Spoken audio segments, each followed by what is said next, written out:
What up, though? You already know how I go. Make sure you smash, like, subscribe, comment. I don't care what you comment as long as you comment. Merch link is in the bio. So on and so forth. Shout out to Pone. Inkster. Thank you. Thank you, brother. I can't thank you enough. I'm keep shouting you out. But I want to say this to y'all real quick, man. One of the biggest mistakes I ever made in my life. It was to try to be a gangster. Try to be a gangster. Growing up, I seen my uncle Bobby thugged out. Gangster. People in the neighborhood getting shot, tattoos. He was just about that life. And I was hearing the stories, of my Uncle Billy, another gangster, old YBI guy, Bobby and Billy, YBI guys.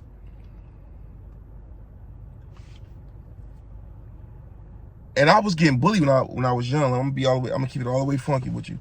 I was getting bullied. Like chased home from school. I remember this guy that used to be in our preschool class, man. He had to be, now he was in kindergarten. No, he was maybe in the first grade, I forget. But this guy was like 3 or 4 grades behind. A guy named Mark. One day he lifted me up in the bathroom like this. I was so scared. So I started hearing these stories about my uncles. And I used to see my Uncle Leon too. I used to see him hang out with gangsters, thugs, and stuff like that, even though he tried to keep whatever he was doing out of my vision. The other uncles didn't really care. I wanted to be like that. I wanted to mimic that. I wanted to have that reputation. And I seen the remnants of the old YBI guys still wearing the cool G sweaters and having the Mercedes and the Benzes and things like that, getting the girls. I knew I wanted to be a gangster from there. I wanted to be a gangster so bad. So, fast forward. This is about, I would say, the 7th or 8th grade. We got hit with that 50 Cent. We got hit with that blood, sweat, and tears. It was blood, sweat, and tears. The 50 Cent and the Jeezy Get Rich or Die Trying.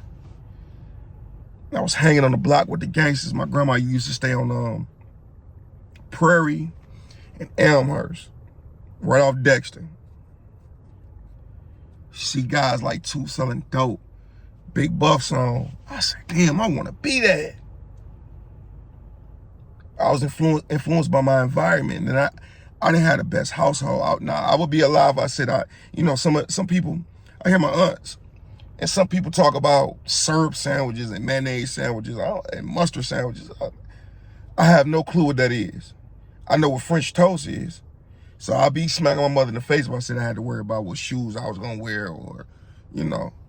But mostly my household wasn't the best, right? It wasn't at all.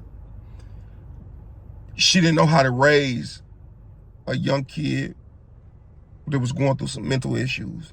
She didn't know how to raise a young kid that was more influenced by the streets than her. And the only thing I blame my mother for, to this day, if we're going to be honest,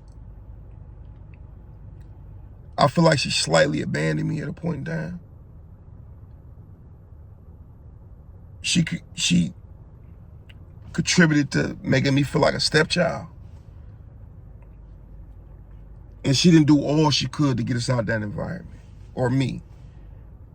My sister's never been in jail. My sister, Jasmine, shout out to Jasmine, Middlebrooks, college graduate, hard worker,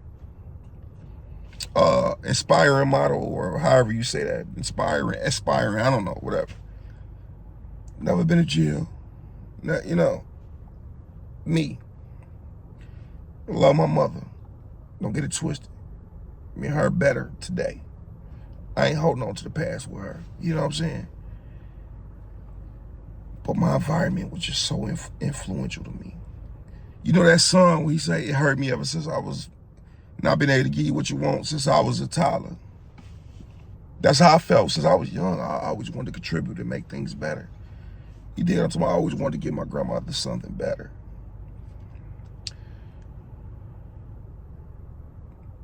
I chose the streets at a point in time.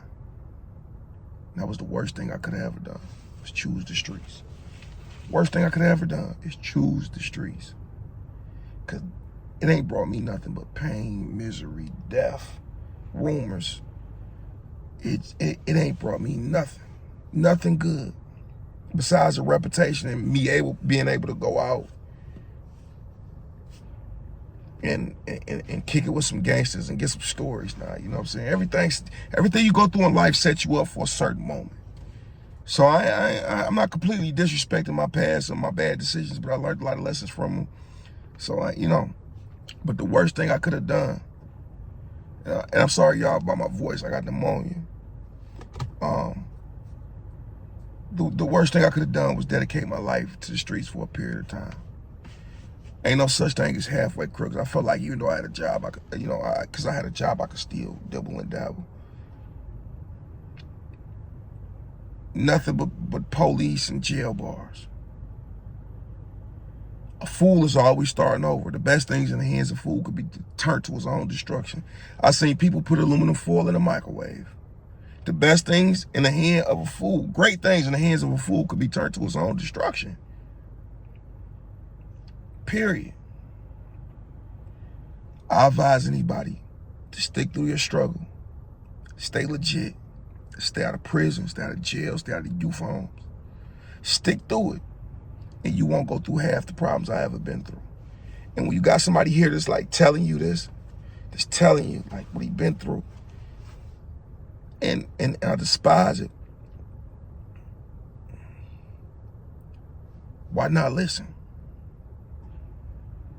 Why not listen? Did it all illegal just to end up being legal?